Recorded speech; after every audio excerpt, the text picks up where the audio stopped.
Hello students, आज 26 जनवरी की ढेर सारी शुभकामनाएं आप सभी को। जैसा कि पिछले वीडियो में आप सभी को रियल नंबर का कुछ इंपॉर्टेंट डेफिनेशंस लिखा दिए थे, उसके बाद आज से हम लोग जानेंगे रियल नंबर से जो है कितने मार्क्स का क्वेश्चन पूछा जाता है बोर्ड में। उसके बाद इसका मेन कंसेप्ट में क्या पढ़नी है आप सभी को। ठीक, तो चलिए बिना देरी के हम लोग स्टार्ट करते हैं। तो सबसे पहले समझते हैं रियल नंबर से आखिर बोर्ड में कितने मार्क्स का पूछा जाता है क्वेश्चन। तो रियल नंबर से हर एक साल बोर्ड में 10 मार्क्स का क्वेश्चन पूछा जाता है। कितना मार्क्स का क्वेश्चन पूछा जाता है? 10 मार्क्स का क्वेश्चन पूछा जाता है। ये हर एक साल बिहार बोर्ड में 10 मार्क्स का क्वेश्चन पूछना ही पूछना है रियल नंबर से। किससे? रियल नंबर से। इसलिए आप इस चैप्टर के एक एक मेन कंसेप्ट को अच्छा से समझिए, मेन फॉर्मूलाज को अच्छा से समझिए, उसके बाद आपको सवाल बनाने में अच्छा लगेगा और मज़ा भी आएगा। कहीं पर भी कोई डाउट या कोई दिक्कत नहीं होगा। ठीक है, तो सबसे पहले आज इसका मेन कंसेप्ट होता है क्या? यूक्लिड विभाजन। क्या होता है? यूक्लिड विभाजन सबसे मेन कंसेप्ट आता है इसका। पहला आता है यूक्लिड विभाजन प्रमेय का। तो इसका कंसेप्ट क्या होता है समझिए। दो धनात्मक पूर्णांक a और b दिए रहने पर अद्वितीय पूर्णांक संख्याएं q और r की मान प्राप्त होती है कि a बराबर बी क्यू प्लस आर, ए बराबर बी क्यू प्लस आर, जहाँ पे r का वैल्यू जो है या तो 0 के बराबर रहना चाहिए या तो 0 से बड़ा रहना चाहिए। r का वैल्यू कौन सी? 0 से बराबर रहना चाहिए या तो 0 से बड़ा रहना चाहिए। फिर b का वैल्यू r से बड़ी होनी चाहिए, r से b का वैल्यू बड़ी होनी चाहिए। ठीक है, तो सबसे पहले समझिए a क्या होता है, b क्या होता है, q क्या होता है, r क्या होता है। ठीक, तो a और b जो है ये आपको सवाल में दिया हुआ रहेगा, मतलब गिवन रहेगा। जो a और b दो धनात्मक पूर्णांक संख्याएं हैं। क्या है? दो धनात्मक पूर्णांक संख्याएं हैं जो आपको क्वेश्चन में दिया हुआ रहेगा। क्या रहेगा? क्वेश्चन में गिवन रहेगा। जो a और b जो है ये दोनों कौन सी रहेगा? ये दोनों पूर्णांक संख्या होगी। ये दोनों कौन सी दिया हुआ रहेगी? ये दोनों संख्या पूर्णांक संख्याएं होगी।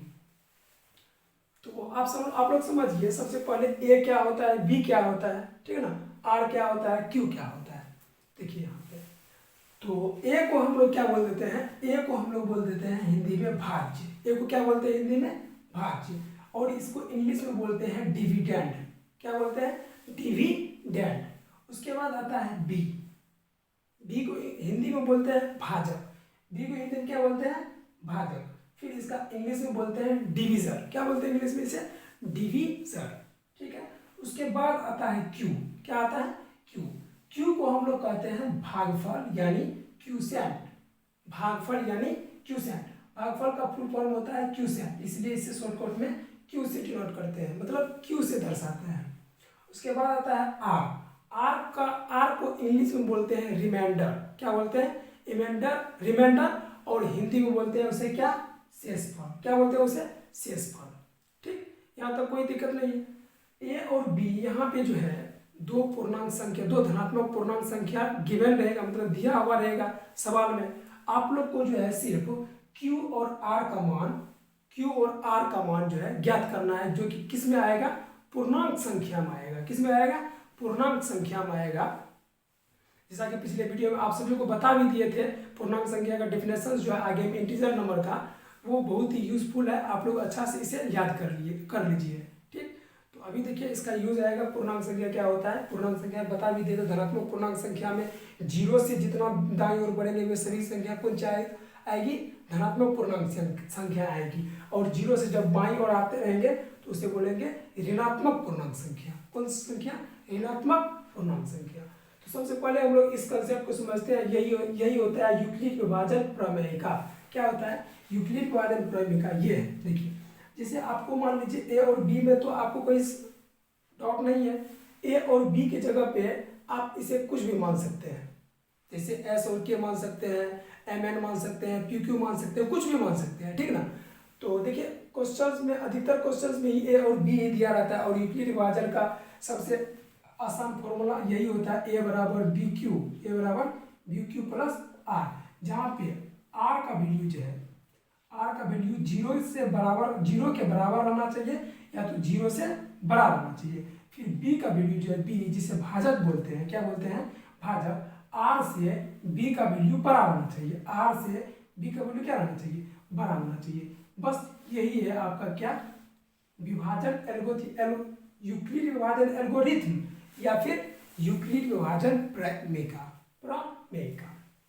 ठीक, तो इसको हिंदी में हम लोग जानते हैं, हिंदी में क्या बोलते हैं, जैसे कि हिंदी में से क्या बोलते हैं, भाज्य, हिंदी में क्या बोलते हैं, ए को यहाँ पे डिनोट भी कर दिया, लिख के भी समझा दिया है क्या, ए को इंग्लिश में बोलते हैं भाज्य, बी को हिंदी में बोलते हैं भाजक, फिर क्यू को बोलते हैं भागफल और आर को बोलते हैं शेषफल। ठीक, यहाँ तक कोई डाउट नहीं है।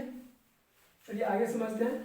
तो हिंदी में इसका सूत्र क्या होता है, हिंदी में आप सभी लोग पढ़े भी होंगे 4-5 क्लास में या 2 या 3 क्लास में पढ़े होंगे, क्या, भाज्य बराबर भाजक गुना भागफल जोड़ शेषफल। ये हिंदी में इसी का ये हिंदी फॉर्म है, क्या है ये, इसी का ये हिंदी फॉर्म है। कैसे, जैसे हम अभी बताया है, भाज्य को हिंदी में बोलते हैं क्या, ए, उसके बाद भाजक को हिंदी इंग्लिश में क्या बोलते हैं, बी, भागफल को क्या बोलते हैं, क्यू, भागफल को क्वोशिएंट क्यू, उसके बाद रिमाइंडर को बोलते हैं आर, रिमाइंडर क्या बोलते हैं, आर। इसलिए देखिए यहाँ पे ए बराबर है तो यहाँ पे बराबर हो जाएगा, पी और क्यू के बीच में कोई भी साइन नहीं रहता है तो किस चीज़ का साइन रहता है, गुना का, तो इसमें गुना का साइन दे भी सकते हैं और नहीं भी दे सकते हैं, दे भी दीजिएगा तो कोई दिक्कत नहीं। ठीक, और प्लस का चीज साइन है, क्या है यहाँ पे, प्लस का साइन, यहाँ पे प्लस दे दीजिए। देखिए यही फॉर्मूला आ गया कि नहीं, ए बराबर कौन चीज हो गया, बी क्यू प्लस आर। और इसमें कंडीशन होना चाहिए, कौन चीज, कंडीशन होना चाहिए, आर का वैल्यू जो है 0 के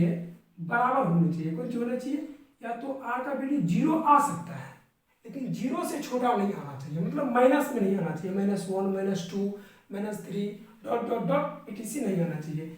ये हो गया बड़ा, इधर ये साइन दे देंगे तो बराबर, मतलब आर का वैल्यू जो है 0 के बराबर होनी चाहिए, या तो आर से बड़ा होना चाहिए, मतलब 0 से बड़ा होना चाहिए। फिर ये भी बड़ा हो गया, आर से बड़ा बी का वैल्यू होना चाहिए, किसका होना चाहिए, बी का वैल्यू होना चाहिए। बस इस कंसेप्ट को फॉलो करते रहना है। ठीक, तो यूक्लिड विभाजन एक इजी वे में समझाते हैं। जैसे कि आप लोग को 2 संख्या दिया हुआ रहता था, कितना, 2 संख्या गिवन रहता था, तो आप लोग कैसे निकालते थे, सिंपल वे से उसका HCF निकालते थे। क्या निकालते, HCF, उसका फुल फॉर्म होता है हायर कॉमन फैक्टर, और हिंदी में बोलते हैं महत्तम समापवर्ती। ठीक है, तो आप लोग HCF निकालते थे 2 नंबर दिए रहने पर। ठीक, इसमें भी वही निकालना है हम लोग को, क्या निकालना है, इसमें भी HCF ही निकालना है। इजी लैंग्वेज में बोले तो आपको इजी भाषा में समझिए तो ये एक प्रकार का HCF ही है, सिर्फ उसे यूक्लिड विभाजन के फॉर्म में निकालना है। यूक्लिड विभाजन ये फॉर्मूला लिख लेंगे, पहले तो वही कर लेंगे रफ में, जब बोर्ड में आप लोग बनाओगे सवाल तो उसे क्या करना है, सबसे पहले रफ पेज मिलता है, वहाँ पे रफ पेज में आप लोग उस तरह से उसको डिज़ाइन कर लीजिएगा, फिर उसके बाद यहाँ पे डायरेक्ट छाप दीजिएगा, नोट कर लीजिएगा। उसके बाद आप लोग को कोई दिक्कत नहीं होगा। बस आपको इसमें 2 नंबर फिक्स है, बिहार बोर्ड इससे 2 नंबर का क्वेश्चन पूछता है, फर्स्ट सिटिंग और सेकंड सिटिंग दोनों में। तो आप लोग बस इस कंसेप्ट को समझ जाओगे, इससे निश्चित मतलब फिक्स है कि बिहार बोर्ड इससे हर एक पर क्वेश्चन पूछता है और पूछेगा ही। ठीक है ना, यूक्लिड विभाजन समझना कोई भारी बात नहीं है, आप लोग समझ गए होंगे। ए बराबर बी क्यू प्लस आर, जहाँ आर का वैल्यू जो है 0 से या तो बराबर होना चाहिए, या तो बराबर होना चाहिए, या तो 0 से बड़ा होना चाहिए। आर मतलब समझ गए ना, आर मतलब होता है रिमाइंडर यानी शेषफल। अब बी का अर्थ होता है भाजक, भाजक को इंग्लिश में दूसरा नाम से जानते हैं डिवीजन, लेकिन ये पूर्णांक संख्या है। सपोज इसको मान लिया गया है बी और ए को, ये दोनों पूर्णांक संख्या है। तो चलिए आप लोग को एक एग्जांपल के तौर पे समझाते हैं, इसको किस तरह से आप लोग अच्छा से समझ सकते हैं। सबसे पहले तो आप लोग यहाँ तक में आपको कहीं पर भी कोई डाउट नहीं होगा, कोई डाउट होगा तो आप लोग कमेंट सेक्शन में ज़रूर बताइएगा, फिर से मैं उसको अच्छा से मतलब एक्सप्लेन करने का ट्राई करूँगा, प्रयास करूँगा।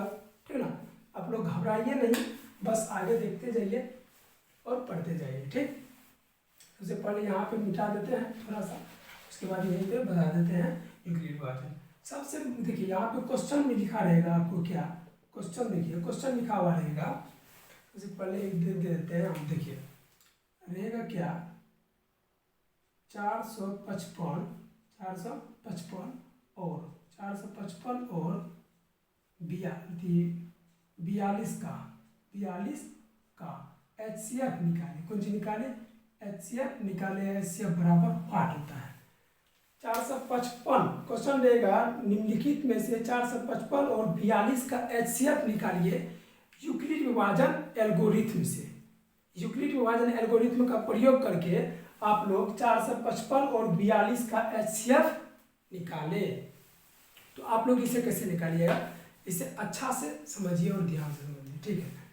तो इस दोनों में से आप ए और बी किसे मानिएगा, ए और बी किसे मानिएगा, तो एक बात हमेशा याद रखिएगा, जब भी भाज्य होता है, भाज्य जो है, भाज्य बड़ा होता है, भाजक सेकेंड जो होता है बड़ा होता है, क्या होता है, भाजक से बड़ा होता है। और ए को क्या माने थे, भाज्य, बी को क्या माने थे, भाजक। तो इसलिए यहाँ पे जो संख्या बड़ी रहेगी इस दोनों संख्या में से, इस दोनों पूर्णांक संख्या, ये दोनों क्या है, धनात्मक पूर्णांक संख्या है, इस दोनों में से जो संख्या बड़ी होगी, जो संख्या क्या होगी, बड़ी होगी। आप ही लोग बताइए 455 और 42 में कौन संख्या बड़ी है, तो कोई ये बता देगा 455 सर बड़ी है, तो 455 बड़ी है, तो क्या करेंगे, 455 को मान लेंगे ए और इसे मान लेंगे बी, इसे क्या मान लेंगे, बी। उसके बाद सिंपल वे में जैसे अपने लोग डिवाइड करते हैं, तो सबसे पहले इसका HCF बोला है, सबसे पहले रफ में किसी साइड में या रफ पेज में इसको इस तरह से करेंगे जिस तरह से निकालते हैं। तो 42 से डिवाइड कर देंगे कितना, 455 को, ठीक है। उसके बाद देखिए डिवाइड करते हैं इसको, सबसे 42 का कितना बार लगेगा यहाँ पे, कितना बार में, तो 1 बार में लगेगा, कितना बार में, 1 बार में लगेगा, यहाँ पे हो जाएगा 42। उसके बाद यहाँ कितना हो गया, 3 5 35, ठीक है। यहाँ देखिए यहाँ पे कट हो गया। सबसे पहले यहाँ तक का क्रिया समझ गए, यहाँ तक का प्रोसेस, यहाँ तक में कोई डाउट नहीं है। इसी को जो है, इसी को हम लोग क्या करते हैं, इसको क्या बोलते हैं, बीच वाले में जो रहता है उसको बोलते हैं भाज्य, इसे क्या बोलते हैं, भाज्य यानी ए, इसे क्या बोलते हैं, ए। उसके बाद इसे क्या बोलते हैं, जिससे भाग देते हैं हम लोग उसे बोलते हैं भाजक, क्या बोलते हैं इसे बोलते हैं भाजक। और इसे इंग्लिश में क्या बोलते हैं, शॉर्टकट में बी बोलते हैं, क्या बोलते हैं, बी। उसके बाद सभी लोग आप लोग इसे जानते होंगे, इसे बोलते हैं भागफल, इसे क्या बोलते हैं, भागफल और भागफल। और इसे बोलते हैं कौन चीज, शेष, इसे क्या बोलते हैं, शेष। और यह क्रिया तब तक करते रहेंगे, यह प्रोसेस तब तक करते रहेंगे जब तक यूक्लिड विभाजन, एक बात बताना भूल गए थे, यूक्लिड विभाजन तब तक निकालते रहेंगे जब तक कि आर का वैल्यू यानी रिमाइंडर का वैल्यू जो है, रिमाइंडर, शेषफल को क्या बोलते हैं, शेषफल, शेषफल को बोलते हैं आर, क्या बोलते हैं शेषफल को, और इसे बोलते हैं क्यू, इसे क्या बोलते हैं, क्यू।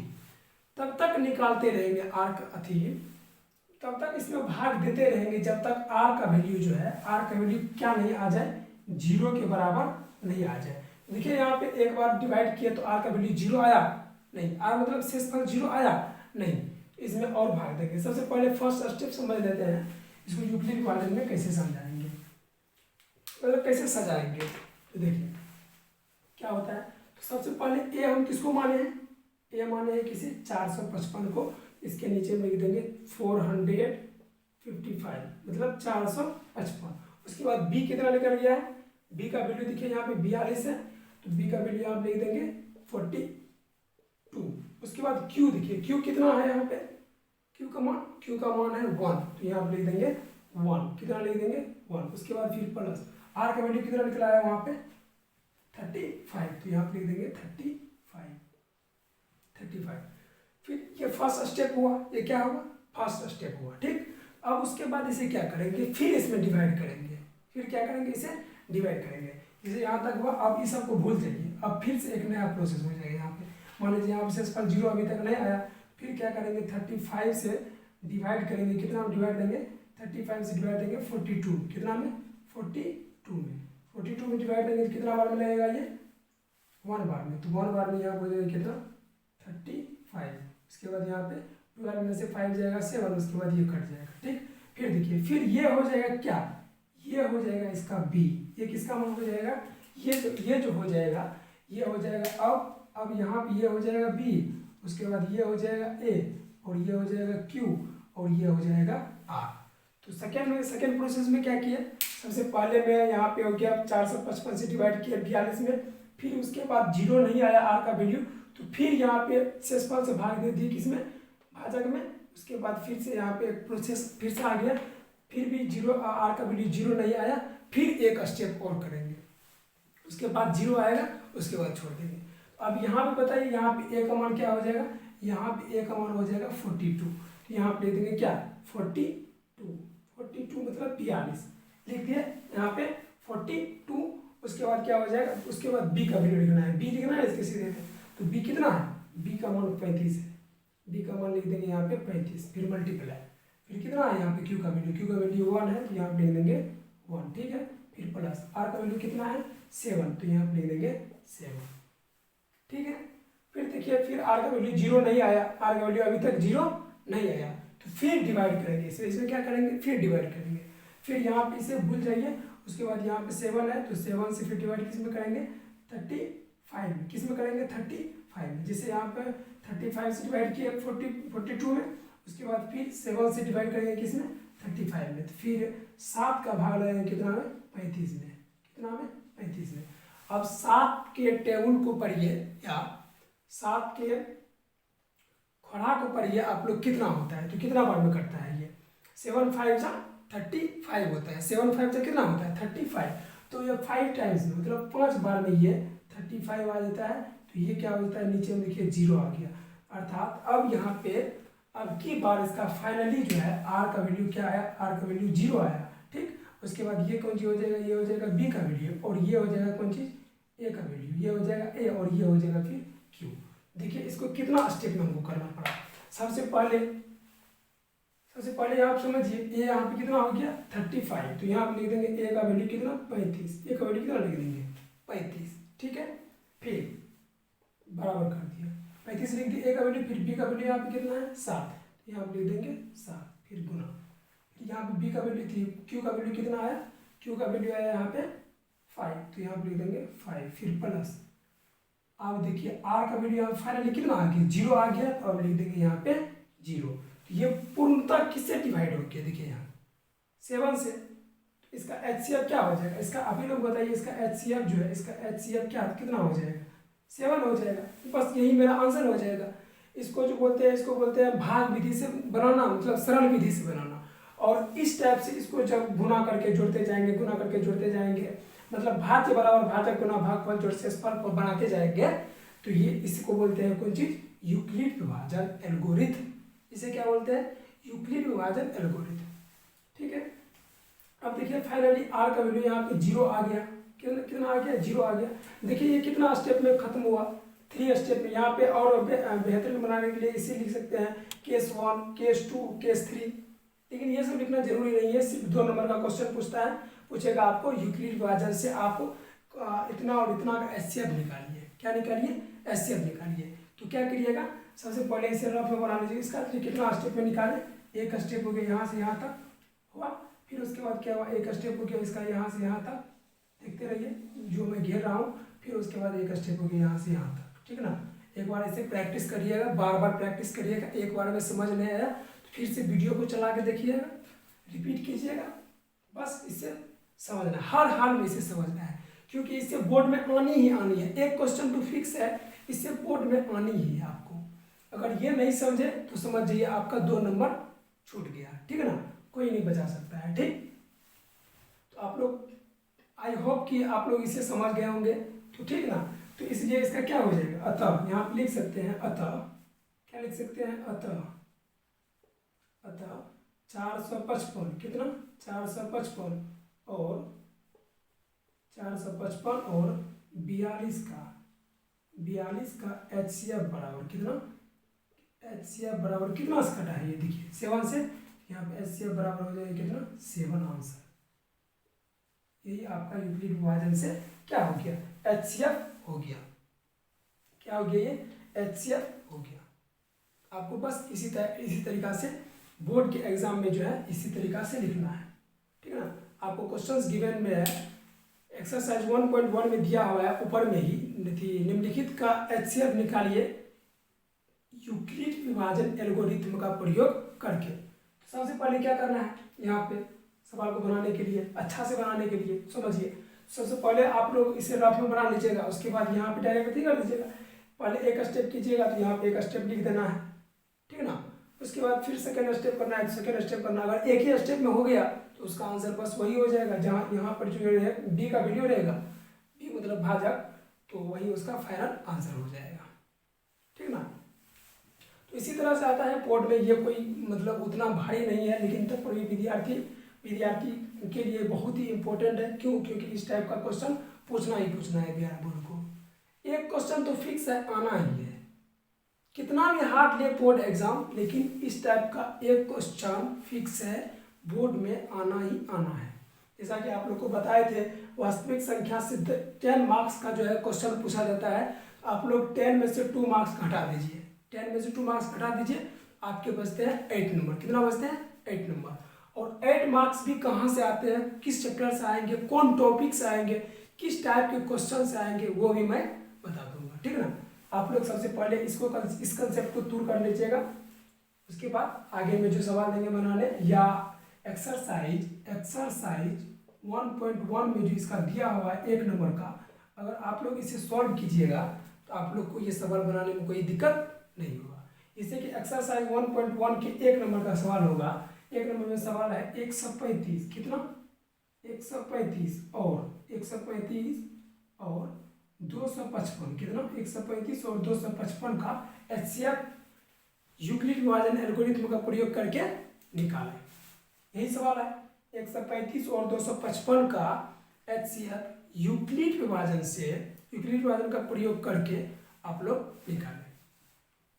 चलिए फिर से एक बार बता देते हैं, ठीक ना। तो इसे आप लोग अच्छा से नोट कर लीजिएगा, थ्योरी का भी नहीं नोट कर लीजिएगा, ठीक ना। तो जब आप लोग एक्सरसाइज 1.1 सॉल्व कीजिएगा तो सॉल्व हो जाएगा, 1 नंबर का सवाल आपको नहीं छूटेगा। एक भी सवाल आपको किसी भी बुक से बनाइए, यूक्लिड विभाजन सबसे पहले रफ में इस तरह से सिंपल वे से बना लीजिए एचसीएफ। उसके बाद यहाँ पे या तो चाहे तो आप लोग इसे एक बार भी पूरा कंप्लीट करके यहाँ डायरेक्ट छाप सकते हैं, ठीक ना। लेकिन ऐसा नहीं कीजिएगा, step by step first step किए तो तुरंत लिख देना है भाज्य बराबर भाजक गुना भागफल जोड़ शेषफल, ठीक ना। इस तरह से बनाइएगा तो बेटर रहेगा, एग्जाम में फुल नंबर आनी है। सिर्फ आपको इतना ढूंढना है, यहाँ से लेके यहाँ से, या तो इंग्लिश में ही फॉर्मूला लिख दीजिएगा, जैसा कि अभी मैं बता देता हूँ एक सवाल बना के आप लोग को किस तरह से बनानी है। तो आई होप कि आप लोग ये समझ गए होंगे, ठीक है। इसे मैं मिटाता हूँ अभी, उसके बाद नहीं समझ में आया होगा तो एक बार वीडियो को रिपीट कर लीजिएगा, फिर समझ जाइएगा, ठीक। चलिए इसे मिटाते हैं, उसके बाद ये क्वेश्चंस बताते हैं, ठीक है। चलिए इसे मिटा देते हैं, ठीक है।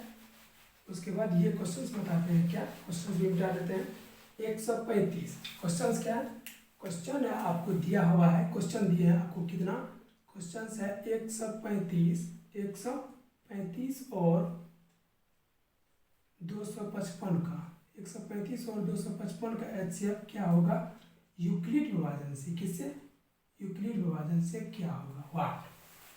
देखिए यहाँ पर भी संख्या उल्टा पुल्टा दे दिया है, अपोजिट दे दिया है, तो यहाँ पे समझ जाइएगा आप लोग, कम से भागा ज्यादा में दिया जाता है, ना कि ज्यादा से भागा कम में दिया जाता है, ठीक ना। आप लोग यहाँ पे एक लाइन लिखिएगा तो लिख भी सकते हैं, क्या? तो इसे मान लेंगे ए, इसे मान लेंगे बी। क्यों? क्योंकि ए जो है, ए बड़ा होता है ऑल टाइम बी से, हमेशा जो है ए बड़ा होता है, क्या होता है? बी से ए का वैल्यू बड़ा होता है। यहाँ पे हो गया कितना? 255 बड़ा है 135 से, है ना। इसे यूक्लिड विभाजन से किस तरह सॉल्व करेंगे? लिख देंगे, चूंकि यूक्लिड विभाजन एल्गोरिथम से, क्या लिखेंगे यहाँ पे? यूक्लिड विभाजन एल्गोरिथम से, यूक्लिड विभाजन एल्गोरिथम लिख सकते हैं या प्रमेयिका भी लिख सकते हैं, प्रमेयिका। यूक्लिड विभाजन प्रमेयिका से हम लोग जानते हैं क्या? चूंकि यूक्लिड विभाजन प्रमेयिका से, चूंकि वी नो दैट भी लिख सकते हैं, चूंकि वी नो दैट, चूंकि देखिए यहाँ पे सॉरी, चूंकि वी नो दैट यहाँ पे लिख सकते हैं, चूंकि वी नो दैट यूक्लिड विभाजन प्रमेयिका से क्या होता है? ए बराबर फॉर्मूला क्या होता है? बी क्यू प्लस आर, जहाँ पे आर का वैल्यू या तो 0 के बराबर होना चाहिए या तो 0 से बड़ी होनी चाहिए, फिर बी का वैल्यू आर से बड़ी होनी चाहिए, ठीक है। इतना तक लिख दीजिएगा। उसके बाद इसे क्या कीजिएगा? रफ में बनाना स्टार्ट कर दीजिएगा। रफ में कैसे? इस साइड बनाना स्टार्ट कर दीजिएगा। 135 से भाग देना है कितने? किसमें? 255 में। सबसे पहले फर्स्ट स्टेप करते हैं हम लोग, 135 भागा कितना? 255। तो 135 को अगर 2 से मल्टीप्लाई करते हैं, 2 बार पढ़ते हैं तो देखिए क्या क्या हो जाता है, 15 10 13 26 270 हो जाता है। कितना हो जाता है? 270। तो जो कि 255 से ज़्यादा है, इसलिए यहाँ पे एक मरतबा ले जाएंगे। कितना लगेगा? एक लगा देंगे तो यहाँ पे कितना हो जाएगा? 135। फिर 5 में से 5 में से 5 जाएगा, 0 बचेगा। क्या बचेगा? 0। फिर 5 में से 3 जाएगा तो 2 बचेगा। फिर 2 में से 1 जाएगा तो 1 बचेगा। ठीक है। अब देखिए यहाँ पढ़िए, तो क्या बोले, जिससे भाग देते हैं उसे बोलते हैं भाजक। इसे क्या बोलेंगे? भाजक। बी। इसको क्या बोलेंगे? ए। भाज्य है ये। इसे क्या बोलेंगे? क्यू। और इसे क्या बोलेंगे? आर। क्या बोलेंगे? आर। ये फर्स्ट स्टेप हुआ, आर का मान 0 नहीं आया, इसमें और भाग लगेगा। ठीक, तो फर्स्ट स्टेप में क्या किए, सबसे पहले ए लिखेंगे। ए के सामने क्या लिखेंगे? ए। तो ए के सामने यहाँ पे क्या लिखेंगे? ए का मान कितना दिया हुआ है यहाँ पे? 255। तो ए के सीधा हम लिख देंगे कितना? 255। कितना? 255। फिर बी का वैल्यू देखिए यहाँ पे कितना निकला है? बी का वैल्यू 135 है, तो 135 लिख देंगे यहाँ पे। यहाँ लिख देंगे 135। फिर गुना, बीच में कोई भी चीज़ का साइन नहीं है तो किस चीज़ का साइन है? गुना का साइन है। ये क्यू है, ये क्या है? क्यू। तो क्यू का मान कितना दिया हुआ है यहाँ पे? एक मरतबा लगाए थे तो यहाँ पे हो जाएगा 1। फिर प्लस आर का वैल्यू कितना है यहाँ पे? आर का मान कितना निकला है? 120। तो यहाँ पे हो जाएगा 120। क्या हो जाएगा? 120। ठीक है, ये फर्स्ट स्टेप हो गया। अब सेकेंड स्टेप के लिए क्या करेंगे? फिर यहाँ पे सबको भूल जाएंगे। ठीक, अब इससे भाग देंगे किसमें? इसमें देंगे। 120 से भाग देंगे अब 135 में, ऐसे करके 120 से भाग देंगे किसमें? 135 में। 135 में एक बार में देंगे। कितना बार में? एक बार में, क्योंकि 2 बार पढ़ेंगे 240 हो जाएगा। 135 से कम ही लाना है, ज़्यादा नहीं लाना है। तो 120 हो जाएगा यहाँ पे। ठीक, फिर यहाँ पर भी देखिए, यहाँ पे हो गया 5, यहाँ पे हो गया 1 और ये कट गया यहाँ पे। ठीक है, देखिए ये दूसरा चरण हो गया। क्या हो गया? दूसरा चरण। अब ये हो गया बी, ये क्या हो गया? ये हो गया बी। ठीक है ना, और ये हो गया ए, ये हो गया क्यू का मान और ये हो गया आर का मान। ठीक है, आप लोग समझ रहे हैं? ये हो गया आर का मान, ये हो गया क्यू का मान, ये किसका मान हो गया? क्यू का मान, और ये हो गया बी का मान 120। तो अब हम लोग यहाँ पर भी लिखते हैं क्या? ए का मान यहाँ पे कितना है? 135। तो 135 लिख दिया यहाँ पे। ठीक है, फिर बी का मान कितना है यहाँ पे दिया हुआ? देखिए बी का मान 120, 120 लिख देंगे। क्या लिख देंगे यहाँ पे? 120। फिर क्यू का मान कितना है? फिर से क्यू का मान यहाँ पे 1 है। फिर प्लस आर का मान कितना है? 15। अभी भी आर का मान 0 नहीं आया है। देखिए अभी भी आर का मान यहाँ पे 0 नहीं आया है। तब तक भाग देते रहेंगे इसमें जब तक कि आर का वैल्यू 0 ना आ जाए। फिर क्या करेंगे आप? फिर क्या करेंगे? 15 से भाग देंगे 120 में। 15 से भाग किसमें देंगे? 120 में। यहाँ पे 15 से भाग देंगे 120 में। 120 में तो 15 अठे क्या होता है? 120। 15 8 जा 120। यहाँ पे देखिए 0 में से 0 जाएगा 0, 2 में से 2 जाएगा 0, 1 में से 1 जाएगा 0। अब देखिए यहाँ पे आर का मान क्या कितना आ गया? 0। इसका मतलब इसका HCF कितना हो जाएगा? 15 हो जाएगा। अब इसी को यहाँ पे लिख देना है। ये भी देखिए, ये भी तीन स्टेप में गया। कितना स्टेप में गया? 3 स्टेप में। ये हो जाएगा किसका मान? ये हो जाएगा बी का मान। किसका मान हो जाएगा? बी का मान। ये हो जाएगा ए, ये हो जाएगा क्यू, ये हो जाएगा आर। ठीक है, तो देखिए यहाँ पे 120 बराबर है कितना? 15 गुना 8 प्लस शेषफल देखिए 0। इसलिए यहाँ पे लिख देंगे इसलिए या अतः। क्या लिख सकते हैं? इसलिए या अतः यहाँ पे लिख सकते हैं क्या? 135 और 255 का HCF क्या लिख देंगे? या तो लिख देंगे 255 और 135 का HCF बराबर क्या? बराबर HCF बराबर कितना से कट रही है? देखिए 15 से, तो इसका आंसर हो गया 15। ठीक है, बस आपको बोर्ड में इतना टू बनाना है, यहाँ से लेके यहाँ तक। ये जो है ये जितना भी बताएं अभी ये सभी आपको जो है ये सब आपको रफ में बनाना है। ये सब किस में बनाना है? रफ में बनाना है। ये नहीं क्या कीजिएगा, इसी तरीका से आप लोग बोर्ड में बना दीजिएगा। इस तरीका से बनाइएगा तो आपको एक भी नंबर नहीं मिलेगा। 2 नंबर का रहता है, आपको एक भी नंबर से नहीं मिलेगा। क्यों? क्योंकि ये भाग विधि से हो गया HCF निकालना। ठीक, आपको ये विधि पूछ नहीं रहेगा, बनता है इसी विधि से। ठीक ना, लेकिन ये पूछ रहा है यूक्लिड विभाजन। यूक्लिड विभाजन का सूत्र तो यह होता है, यूक्लिड विभाजन का भी बताए ना, ए बराबर बी क्यू प्लस आर, जहाँ पे आर का वैल्यू 0 से बड़ा होना चाहिए या तो 0 के बराबर होना चाहिए। ठीक ना, तो ये हो गया यूक्लिड विभाजन एल्गोरिथम। ठीक ना, इसी पर भी देखिए ये सवाल बनाया है। समझ गए होंगे आप? समझे कि नहीं? ठीक है, आशा करते हैं कि आप लोग यहाँ तक समझ गए होंगे, यहाँ तक में कोई डाउट नहीं होगा, ठीक ना। तब पर भी आपको कोई डाउट होगा तो कमेंट सेक्शन में ज़रूर बताइएगा कि सर यहाँ पे नहीं समझे, वहाँ पे नहीं समझे, तो मैं फिर से एक बार समझा दूंगा, ठीक। तो चलिए, आज यूक्लिड विभाजन का कंसेप्ट खत्म हुआ, ठीक ना, समाप्त हो गया। यूक्लिड विभाजन थोड़ा थोड़ा पढ़ाएंगे अभी आपको, क्योंकि आपको ज़्यादा पढ़ाएंगे तो आपके माइंड से बाहर जाने लगेगा, ठीक ना। इसलिए आज यूक्लिड विभाजन के कंसेप्ट बता दिए, कल हो सकता है कल 4-5 कॉन्सेप्ट बता दे, ठीक ना।